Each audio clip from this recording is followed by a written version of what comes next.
sure we're... All right, so we have our Christmas ornament, right? So this is the little ornament. You can do all sorts of different ones along in here. And we're gonna go to a little bit finer brush. Oh, once I can find it, I don't know what I did with it. Let's see here. We'll go with this one. This is too fine. You're up here. There we go. And this one for me is, I believe, in number 2, yes. And then here we can go in and we can take, you know, kind of a grayish color or a silvery color. I mean, if you've got glitter paint, that's always fun.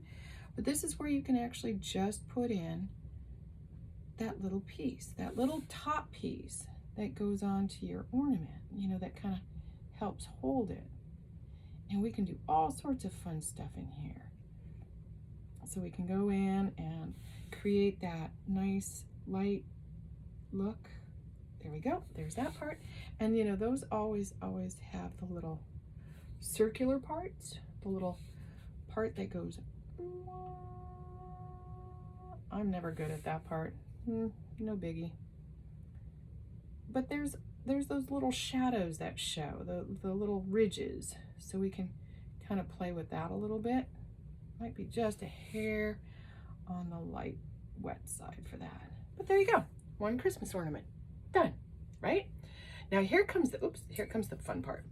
So remember the little circle that we did that I said you can make? These are fun. You can do all sorts of critters with these. And I dropped in the little areas that kind of bloomed out, and they're barely noticeable right now, but we could go in and we could create our little eyeballs. And I'm using this is called a microperm. It's an ultra fine. I believe it's a permanent marker. But you never really want, you got to be really careful because you never really want to put water on these after they're done. So this is going to be our little bird, right? And this is where it gets really fun because you can kind of just do a quick round, try to follow it as best you can. It doesn't have to be perfect. That's what makes them so fun and so cute. And we're going to kind of do a little of this. And then here's our wings, right? And here's another one. And here's our little eyes, right? Oh my goodness, these are our little owl eyes. They're so fun. Sorry, I lifted my pen up. And then we just draw a cute little stick legs, little stick feet. How fun is that? Super, super simple. And if you want to, you can go back in, you can add a little bit of color. So like for this one, I'm going to come in and I'm going to just do a little teeny hair, if I can, of some yellow. And it's going to change a little bit. It might go a little, got to be super careful because I don't want that black to bleed. There, how's that? Now we're done. And these you can make super, super fun cards with both of these. And then think about other things that you can do with circles. Now the other thing that you can do, back to the mason jar. So I'm gonna come in here, I'm gonna get a little bit of water on my napkin here, or my paper towel, and I'm gonna kind of wipe all this off.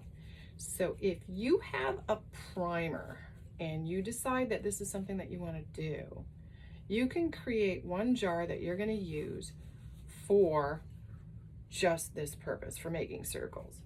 And with that jar, if you have a primer, like painting primer, and go ask your mom because she does backdrops and stuff like that, so we know that there's primer around somewhere. Put primer on the lid, on the rim right here, and let that primer dry. And just make sure that it's on the rim, because that's going to help you, once it's dry, that's going to help you with any paint that you put on here to adhere better, so you didn't have the funny little, you know, ridges and outlines and stuff like that. But that'll help you create a really, really solid edge. Now you can do this with a mason jar, you can do it with a glass jar, kind of like this, or a glass, something. But just know that you want to make, glass works better than plastic. I've tried the plastic. So give it a go, have fun with it. All right, have a great weekend.